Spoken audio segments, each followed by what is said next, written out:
Nous allons voir maintenant dans le Proverbe 27, un peu plus loin, et verset 17. Proverbe 27, verset 17.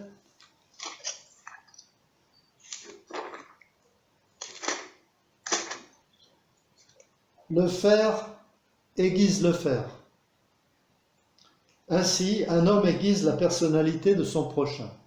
Alors là, je pense qu'il est question d'affûter un couteau, des couteaux. Alors, si vous n'avez pas de meule, si vous n'avez pas d'outils pour affûter, eh bien vous prenez deux couteaux comme ça et vous les frottez l'un contre l'autre. Et au bout d'un certain temps, si vous les frottez bien avec le bon angle, eh bien vos couteaux, ils vont bien couper. C'est une manière d'affûter.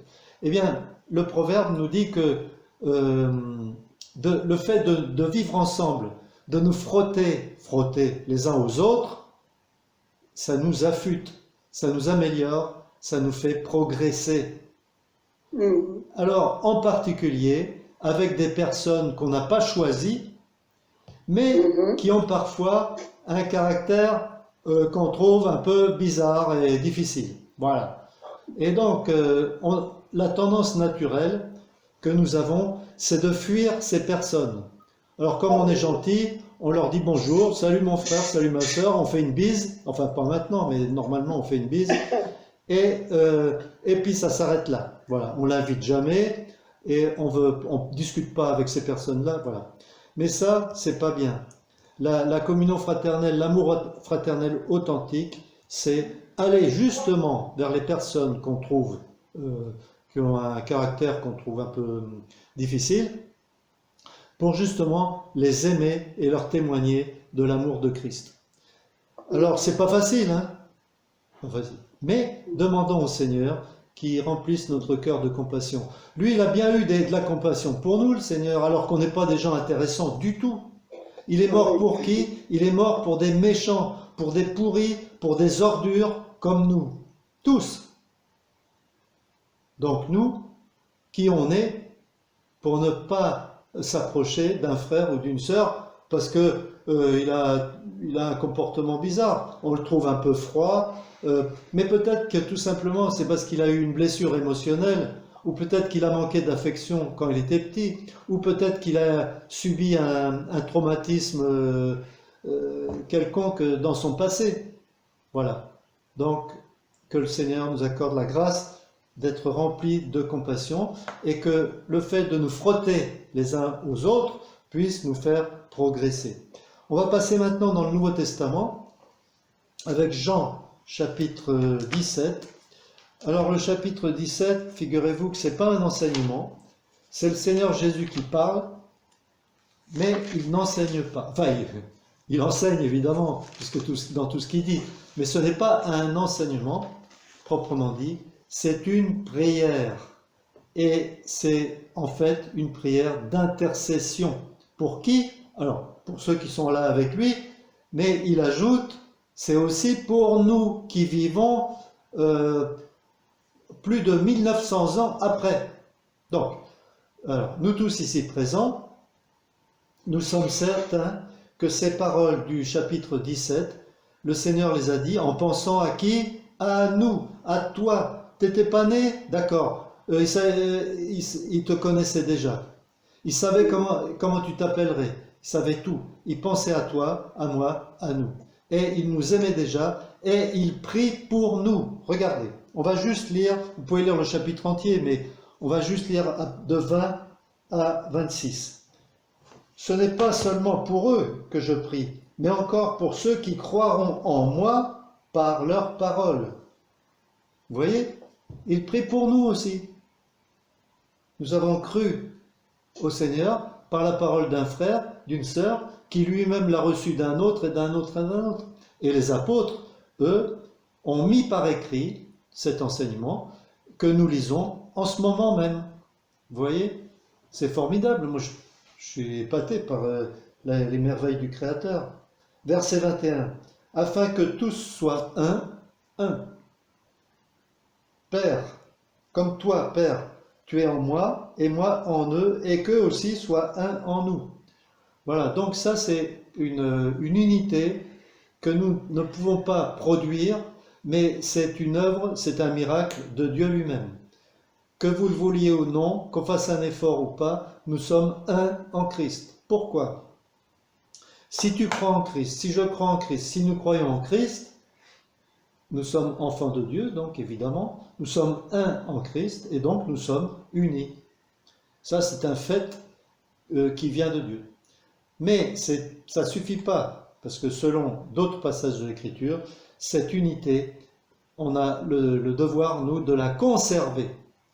C'est-à-dire de tout faire pour éviter que l'ennemi, le diable, démolisse, détruise cette unité. Alors voilà ce qu'il dit ensuite. Afin que le monde croie que tu m'as envoyé. Ah voilà, notre témoignage. Et Jésus a dit que c'est à l'amour que nous avons les uns pour les autres, donc ça c'est l'amour fraternel, que les gens du monde, les païens, verront que nous sommes les disciples de Christ. C'est à l'amour. Ça, c'est le plus beau témoignage que nous pouvons avoir. C'est notre amour fraternel. Et c'est ça qui va toucher le cœur des gens qui nous entourent, qui nous voient vivre. Et verset 22. Et moi, je leur ai donné la gloire que tu m'as donnée, afin qu'ils soient un, comme nous sommes un. Moi en eux et toi en moi. Afin qu'ils soient parfaitement un et que le monde connaisse que tu m'as envoyé et que tu les as aimés comme tu m'as aimé. Donc voilà, vous voyez, tu les as aimés comme tu m'as aimé. Est-ce que Dieu, le Père, aime plus son Fils Jésus que l'un d'entre nous? Eh bien non. D'après ce qu'on vient de lire, l'amour dont le Père aime son Fils Jésus est le même amour dont il nous aime nous. Nous, vous vous rendez compte? Bon, nous, en tant que personnes régénérées, en tant que fils de Dieu, filles de Dieu, nous sommes nés de nouveau. Voilà, c'est extraordinaire, c'est merveilleux. Et il dit qu'il nous a donné sa gloire, mais quelle gloire? La gloire, dans la Bible, est généralement visible par un rayonnement lumineux. Et là, quand on se regarde les uns les autres, on ne le voit pas trop. D'ailleurs, je dirais même plus, on ne le voit pas du tout. Alors, pourquoi?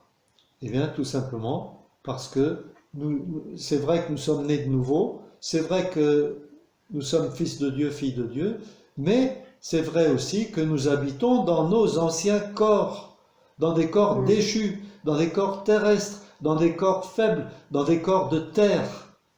Nos corps sont faits avec de la terre. Et ils appartiennent à la terre. Et ils vont rester sur la terre. Voilà, c'est très simple. Donc, ces corps de terre, eh bien, ils voilent la gloire que Dieu nous a donnée. Mais un jour, bientôt, quand nous aurons nos corps célestes, nos corps ressuscités, nous allons rayonner. Le Seigneur Jésus a dit dans une parabole, nous serons comme le soleil dans sa force. Alors, vous allez me dire, ouais, mais le soleil, je ne peux pas le regarder en face, je vais me brûler les yeux. Il faut que je mette des lunettes. Eh bien, on n'aura pas besoin de mettre des lunettes. Vous savez pourquoi? Parce que nous aurons des corps parfaitement adaptés à la vie céleste, tout simplement. Nous aurons des corps célestes et nous aurons des yeux adaptés. Donc, nous pourrons non seulement contempler la gloire de Dieu, on ne peut pas la voir maintenant, et c'est pour notre bien qu'on ne la voit pas. On serait foudroyé si on voyait la gloire de Dieu maintenant. On serait transformé en cendres. Mais ce jour-là, on le verra et nous pourrons contempler le Seigneur dans sa gloire. Et figurez-vous que nous aussi, tous, on sera glorieux. On va rayonner, non pas de notre propre gloire, mais de la gloire du Seigneur Jésus. Voilà ce qui... Et ensuite, il ajoute au verset 24, « Père, je veux que là où je suis, ceux que tu m'as donnés soient aussi avec moi, afin de contempler ma gloire, celle que tu m'as donnée, parce que tu m'as aimé avant la fondation du monde. Je veux que là où je suis, ceux que tu m'as donnés soient aussi avec moi. » Extraordinaire. Et dans le chapitre 14, voilà ce qu'il dit, « Je m'en vais vous préparer une place, et quand je vous aurai préparé une place, je reviendrai, et je vous prendrai avec moi, afin que là où je suis, vous y soyez aussi. » et là, nous serons avec le Seigneur pour l'éternité, et rien ne pourra plus jamais nous séparer de lui. Et ce qui sera merveilleux, ce jour-là, nous allons le voir, le Seigneur Jésus, dans toute sa beauté, dans toute sa splendeur, dans toute sa majesté et dans toute sa gloire. Et nous allons être évidemment émerveillés, ébahis, parce qu'on n'aura jamais vu une telle beauté. Alors, c'est pas la peine de l'imaginer, on n'y arrivera pas. Donc, inutile, c'est pas la peine. On a besoin de se débarrasser des images qui sont fausses, des images qui se trouvent dans des bibles pour enfants, des portraits de Jésus, des peintures de certains artistes, et puis même des films de certains acteurs qui jouent le rôle de Jésus. Donc, on a besoin de se débarrasser de tout ça, parce que de toute façon, c'est faux. Voilà, on le verra tel qu'il est ce jour-là. Et voilà ce qu'il dit pour terminer sa prière. Versets 25 et 26. Père juste, le monde ne t'a pas connu, mais moi je t'ai connu. Et ceux-ci ont connu que tu m'as envoyé. Je leur ai fait connaître ton nom et je leur ferai connaître, afin que l'amour dont tu m'as aimé soit en eux et moi, je sois en eux. Donc, le Seigneur Jésus, il habite où? En nous. Bon, bien sûr, il habite au ciel, il est au ciel assis sur son trône, mais aussi par son esprit, il habite en chacun de ceux qui sont nés de nouveau. Est-ce que tu es né de nouveau? Est-ce que tu es sûr d'être sauvé? Est-ce que tu es à la vie éternelle? Est-ce que tu es un fils de Dieu, une fille de Dieu? Si c'est non, si tu n'es pas sûr, je t'exhorte à mettre ta vie en règle avec Dieu aujourd'hui même. N'attends pas un jour de plus. Voilà. Pour plus de détails, on peut voir ça après, ou demander à quelqu'un, à un frère ou une sœur de l'Assemblée. Donc on va passer maintenant dans Éphésiens, chapitre 6. Éphésiens, chapitre 6, verset 18. Toujours sur le thème de l'amour fraternel. Éphésiens 6, verset 18. Priez en tout temps. Ah, comment faire pour prier en tout temps? C'est hyper difficile, hein? Vous avez déjà essayé? Moi, j'y arrive pas. Hein? Alors, comment faire? Pourtant, c'est écrit. Oui. Eh bien, que notre esprit soit toujours en permanence 24 heures sur 24 dans un état de prière, dans une attitude de prière, en communion avec le Saint-Esprit qui habite en nous. Que notre esprit soit en permanence en communion, c'est-à-dire un avec le Saint-Esprit, l'Esprit de Dieu qui habite en nous. Et donc, même quand nous dormons la nuit, nous pouvons rester en communion avec le Seigneur. Mais tout au long de la journée, chaque fois qu'on a quelque chose à dire, que ce soit merci, ou que ce soit pour demander quelque chose, ou que ce soit pour prier pour quelqu'un d'autre, ou que ce soit pour louer le Seigneur, pour lui dire à quel point il est merveilleux, eh bien, on peut le faire à n'importe quel moment de la journée, avec des paroles inspirées, dès le matin, dès qu'on se réveille. Merci Seigneur pour cette bonne nuit de repos, je te recommande toute cette journée, à toi la gloire, à toi l'honneur, à toi la louange, je t'aime Papa du ciel, je t'aime parce que tu es merveilleux, parce que tu es magnifique, et je suis heureux d'être ton enfant, je suis heureux parce que tu m'aimes, juste de savoir que tu m'aimes, ça y est, je suis heureux, voilà, vous comprenez, dès le matin, et de vivre comme ça, de passer des journées entières en communion avec le Seigneur. Alors, priez en tout temps par le Saint-Esprit qui habite en nous, avec toutes sortes de prières et de supplications. Des fois, il faut supplier. Veillez-y avec une entière persévérance. Eh oui, on a besoin de persévérer. Pourquoi? Parce qu'on est faible, parce qu'on est fatigué, parce qu'on en a marre, parce que des fois, on n'a pas le moral. Voilà. Eh bien, on a besoin de persévérance. Le Seigneur Jésus nous a donné un exemple, et un exemple vraiment fort, hein. C'est l'histoire de la femme qui était veuve et qui voulait que le juge méchant, corrompu, lui rende justice. Elle lui a cassé les pieds, elle lui a cassé les oreilles, jusqu'à ce qu'il cède. Et pour finir, il a cédé. Alors, c'est un exemple, c'est une énormité, évidemment. C'est un exemple extrême que le Seigneur, mais il aime bien prendre des exemples extrêmes. Et pour nous faire comprendre que si on n'est pas exaucé tout de suite, on a besoin donc de persévérer. Voilà. Donc, persévérons dans la prière. Et ensuite, il ajoute, l'apôtre Paul, priez pour tous les saints. Ah, priez pour tous les saints. Mais qui sont les saints? Ce n'est pas des gens qui ne pêchent plus, ce n'est pas des gens qui ont atteint la perfection. Les saints sont ceux que Dieu a mis à part. Être saint, ça veut dire être séparé du reste. Être saint, ça veut dire être mis à part. Nous nous sommes donc séparés du péché. Nous nous sommes séparés des compromis. Nous nous sommes séparés du monde. Nous nous sommes séparés de la religion. Nous nous sommes séparés, bref, de tout ça. Et nous sommes donc mis à part pour Dieu. Et nous sommes saints parce que l'Esprit Saint habite en nous.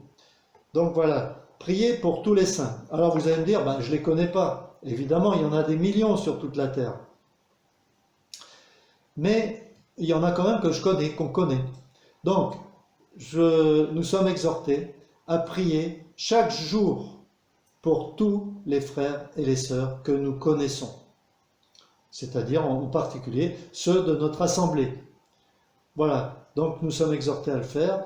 Si vous pensez qu'il y en a trop, ça diminue un peu. Si vous pensez que vous n'avez pas la mémoire des noms, il y a une solution très simple.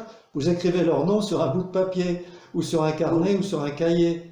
Ou alors vous accrochez une feuille, quelque part dans la cuisine, ou bref, n'importe où. Il y en a qui les ont accrochés aux toilettes, parce que là, ils y passaient un certain temps, et donc ils prient pour eux là, dans ces endroits-là. Donc il n'y a pas d'endroit particulier, on peut le faire n'importe où.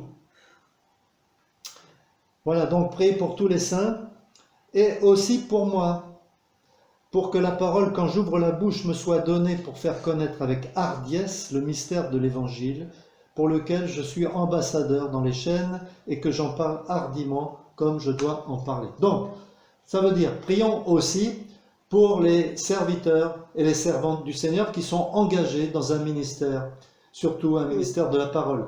Donc, prions pour les missionnaires, prions pour les enseignants, prions pour les anciens de votre assemblée surtout, prions pour pour les évangélistes, etc. Et parce qu'ils ont vraiment besoin de soutien. Et des fois, il arrive qu'on est découragé, qu'un serviteur de Dieu soit découragé. Ça arrive souvent, surtout en voyant l'attitude indifférente et méprisante des gens à qui on parle. Voilà. Donc ils ont vraiment besoin de soutien. Si l'apôtre Paul, qui était un bon évangéliste et un bon missionnaire, avait besoin de prière, nous d'autant plus. Voilà, et bien maintenant nous allons terminer par 2 Thessaloniciens. 2 Thessaloniciens, chapitre 1, verset 3 à 5. Alors, 2 Thessaloniciens, chapitre 1, verset 3 jusqu'à, en fait, on va aller jusqu'à 10, de 3 à 10. Nous devons, frères, rendre continuellement grâce à Dieu à votre sujet, et ce n'est que juste, puisque votre foi augmente, et que l'amour que vous avez tous les uns pour les autres abonde de plus en plus. Alors ça, c'est une félicitation, hein. Est-ce que vous aimeriez que l'apôtre Paul dise ça de vous? Oui. Votre foi augmente et votre amour fraternel aussi. Eh bien, j'espère, l'apôtre Paul n'est plus là, mais j'espère qu'on peut le dire, que nous progressons. Donc, nous sommes, la volonté de Dieu, c'est que nous marchions tous de progrès en progrès, que nous progressions dans la foi et dans l'amour. Je ne vous fais pas la morale, je le dis à moi-même. Nous avons tous besoin de progresser. Et alors, verset 4. Aussi nous glorifions-nous. Alors glorifier, ça veut dire être fier. Donc l'apôtre Paul dit, je suis fier de vous. Voilà. Donc, aussi nous glorifions-nous de vous dans les églises de Dieu à cause de votre persévérance et de votre foi dans toutes vos persécutions et les afflictions que vous supportez. Donc, les Thessaloniciens ont subi des persécutions et toutes sortes de tribulations. Mais ils ont gardé la foi. Et non seulement ils l'ont gardée, mais ils ont fait des progrès. Vous voyez ? Donc la persécution peut servir éventuellement à nous faire progresser. Parce que quand tout va bien, des fois on a tendance à se relâcher, à se laisser aller. Donc c'est pourquoi Dieu permet des épreuves dans notre vie, pour notre bien. Il y a là une preuve du juste jugement de Dieu, afin que vous soyez rendus dignes du royaume de Dieu, pour lequel vous souffrez. Car il est juste, selon Dieu, de rendre l'affliction à ceux qui vous affligent et de vous donner à vous qui êtes affligés du repos avec nous lorsque le Seigneur Jésus se révélera du ciel. Ah, là, tout d'un coup, il parle au futur et il se met donc à prophétiser, l'apôtre Paul. Et voilà, regardez bien cette prophétie extraordinaire. Lorsque le Seigneur Jésus se révélera du ciel avec les anges puissants. Il ne parle pas de l'enlèvement. Il parle du retour de Christ sur la terre, c'est-à-dire, on appelle ça la parousie. Le Seigneur Jésus va revenir sur la terre pour établir son règne de paix et de justice et de prospérité. Il se révélera du ciel avec les anges puissants au milieu d'une flamme de feu pour punir ceux qui ne connaissent pas Dieu et ceux qui n'obéissent pas à l'évangile de notre Seigneur Jésus. Et voilà, il va descendre du ciel. Alors, le prophète Zacharie a donné beaucoup de détails sur ça, et puis l'Apocalypse aussi, parce que l'apôtre Jean a vu cette scène, il l'a vue en vision. Donc le Seigneur Jésus, la première fois, il est venu dans l'humiliation, dans la pauvreté, dans la faiblesse. Il a été méprisé, rejeté par les hommes, etc. Mais la deuxième venue sur la terre, il vient dans la puissance, dans la gloire, dans la force, dans la majesté, avec les anges, avec toute son armée, et avec qui?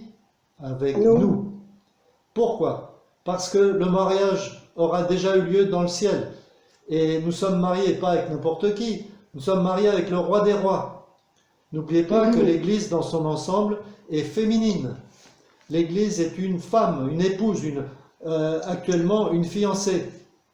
Mais par la foi, le Seigneur l'appelle déjà son épouse. Il va bientôt venir la chercher. Il ne va pas venir sur la terre, il va venir nous enlever de la terre. Et il va nous emmener dans la maison du Père pour célébrer le mariage, les noces de l'agneau. Et donc, nous serons mariés avec le roi des rois, c'est-à-dire que l'épouse sera la reine qui est destinée à régner avec Christ. Et nous allons donc le suivre partout où il ira. Il revient sur la terre, et bien on revient avec lui sur la terre.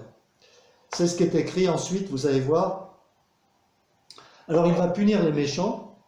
Alors, pour rentrer dans les détails, l'Antichrist, à la fin de son règne, va réunir toutes les armées des nations, c'est-à-dire les rescapés, puisqu'il y aura plusieurs milliards de morts, et il restera quelques rescapés, quelques survivants. Il va les réunir, les armées des nations, qu'il va récupérer dans le monde entier, dans une grande plaine qui s'appelle Armageddon, et qui mesure 35 sur 25 kilomètres. Et ensuite, avec cette armée, il va encercler la Judée et Jérusalem pour exterminer, une fois pour toutes, les Juifs. Alors, il ne faut pas confondre Israël apostat, c'est-à-dire ceux qui rejettent, qui refusent de croire que Jésus est le Messie. Il ne faut pas les confondre, Israël apostat, avec Israël fidèle. Israël fidèle, jusqu'à maintenant, il n'y en a pas eu. En tant que nation, Israël n'a jamais reconnu que Jésus est le Messie. Mais par contre, il y a des individus juifs qui se sont convertis dans toute l'histoire, et il n'y en a jamais eu autant qu'aujourd'hui. Ils sont nos frères et sœurs, mais au lieu de s'appeler chrétiens, ils s'appellent messianiques. C'est un synonyme, ça veut dire la même chose. Voilà. Alors, Donc Israël en tant que nation, c'est-à-dire Israël fidèle, quand ils vont se voir encerclés comme ça, eh bien ils vont tomber par terre en pleurant sur leurs péchés. Il y aura une repentance nationale et ils vont reconnaître que Jésus est le Messie. Il y aura donc une conversion nationale. Et ça sera l'accomplissement de la promesse que Dieu a faite à Abraham il y a 4000 ans. Vous vous rendez compte, il y a 4000 ans. Il faut quand même le faire, hein. C'est extraordinaire. Alors des fois, on va dire, Dieu, il met du temps à accomplir ses promesses. Oui, il met du temps, mais pour Dieu, il n'y a pas de temps, hein. C'est pour nous qu'il y a du temps. Enfin, il est fidèle, il accomplit toutes ses promesses. Et donc, en réponse à cette conversion, le Seigneur Jésus va descendre du ciel sur la terre et voilà ce qu'il dit. Il dit, et même tout œil le verra, tout œil me verra, et même ceux qui m'ont percé. Vous vous rendez compte? Ça, c'est dans Zacharie. Alors, ses pieds vont se poser sur le mont des Oliviers, qui va s'ouvrir en deux pour former une vallée. Et là, il va exterminer, jusqu'au dernier, toutes les armées des nations qui seront réunies là, et il y aura 0 survivant parmi les armées. Les seuls survivants qu'il y aura dans le monde seront peut-être probablement des femmes, des enfants qui sont à droite à gauche dans les différents pays du monde. Voilà, donc à partir de là, Dieu va constituer une nouvelle humanité, un nouveau monde où la justice habitera, où il y aura la paix et où il y aura la prospérité. Il va résoudre le problème de la pauvreté et il va régner pendant 1000 ans. C'est pas le paradis, hein. Ça dure seulement 1000 ans. Voilà, j'en dis pas plus là-dessus. Je continue ma lecture. Verset 9. Ils auront pour juste châtiment une ruine éternelle, loin de la face du Seigneur et de la gloire de sa force. Loin.